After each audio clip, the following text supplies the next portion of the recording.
Ahlan wa sahlan wa marhaban di channel Top Tips. Assalamualaikum warahmatullahi wabarakatuh.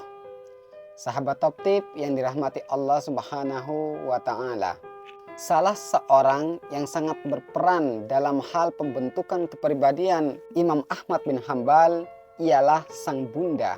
Sang bunda inilah yang sejak kecil senantiasa membina, senantiasa menuntun, senantiasa mengajari dari sang buah hati, yaitu Imam Ahmad bin Hambal, ilmu-ilmu, sehingga sang anak akhirnya menjadi sosok yang sangat faqih, menjadi sosok yang sangat cinta akan ilmu, kuat hafalannya, gigih dalam belajar, dan karakter-karakter positif lainnya yang menyimbolkan, mencirikan bahwa memang beliau sosok yang sangat antusias dalam belajar tentang ilmu.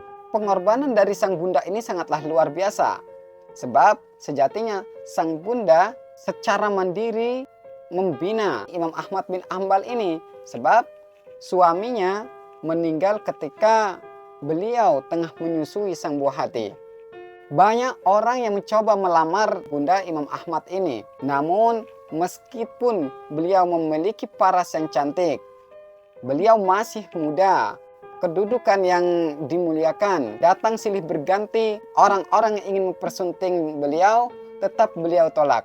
Bukan beliau tidak ingin untuk menikah, bukan beliau tidak berkenan untuk menerima lamaran itu, namun titik berat sang bunda menolak lamaran laki-laki yang datang untuk menikahinya karena ingin fokus dalam hal mendidik sang buah hati, yaitu Ahmad bin Hambal. Perjuangan inilah yang akhirnya dilihat, dibaca oleh Imam Ahmad bin Hambal, hingga beliau sendiri akhirnya memilih untuk terlambat menikah. Baru ketika usia beliau menginjak 30 tahun, ketika sang ayah bunda telah meninggal, Imam Madhab ini menjalankan sunnah Nabi. Bukan pula beliau tidak ingin menjalankan salah satu sunnah Nabi ini, namun kembali memotret betapa perjuangan sang bunda itu sangatlah luar biasa dalam pembentukan dirinya untuk menjadi sosok yang akhirnya menjadi alim, menjadikan beliau lebih memilih mengabdikan diri kepada sang bunda. Jadi beliau tidak ingin merasuk dalam hatinya dua wanita, termasuk yang menjadi penguasa di rumah beliau menjadi dua wanita selama ibunya masih hidup. Cerita tentang bagaimana gigihnya sang bunda ini membina, melatih sang buah hati sejak dini hari beliau sudah bangunkan untuk tahajud dan mengajari, menuntun Imam Ahmad menuju majelis-majelis ilmu. Bahkan karena saking semangatnya sang buah hati dalam menuntut ilmu, seringkali Imam Ahmad ini ingin belajar di majelis ilmu ketika sebelum subuh. Maka sering ibunda mengingatkan, wahai anakku, tahanlah dulu untuk pergi ke majelis ilmu karena ini belum subuh. Nah, inilah upaya-upaya dari ibunda Imam Ahmad dalam membentuk, dalam membina sang buah hati seorang diri hingga menjadi seorang yang sangat cinta akan ilmu. Maka kecintaan yang totalitas, pembinaan yang totalitas yang diberikan oleh sang ibunda berbalas demikian pula oleh sang anak. Bahkan seringkali Imam Ahmad ini mendahulukan segala urusan sesuai dengan panduan atau perintah dari sang bunda.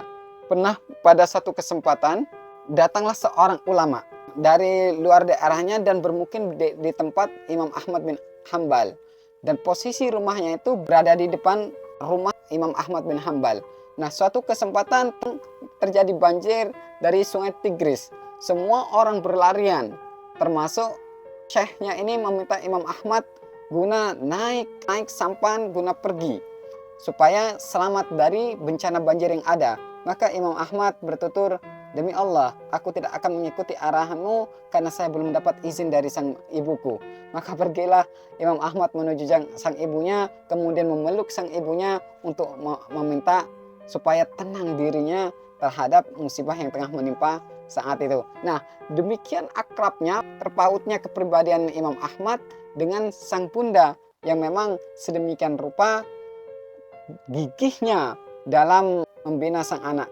Jadi disebutkan kan begitu besarnya cinta Imam Ahmad kepada sang bunda hingga disebutkan bahwa Imam Ahmad membagi waktunya menjadi 3. Pertama, untuk mencari ilmu. Kedua, untuk bekerja, karena memang disebutkan bahwa Imam Ahmad dan keluarga hidup miskin.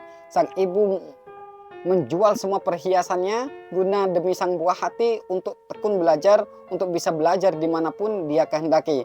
Dan yang ketiga, untuk pembaktiannya kepada sang bunda. Inilah kisah Imam Ahmad dan sang bunda. Dari kisah ini pula kita melihat betapa sang ibu memiliki peranan penting untuk melahirkan sosok yang luar biasa.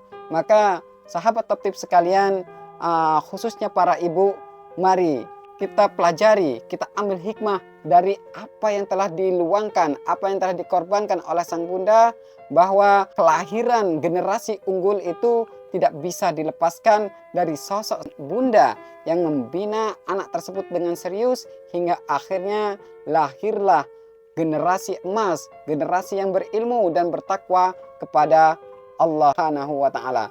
Mudah-mudahan menjadi inspirasi khususnya para sahabat Top Tip dari kaum Hawa, dari para bunda. Wassalamualaikum warahmatullahi wabarakatuh.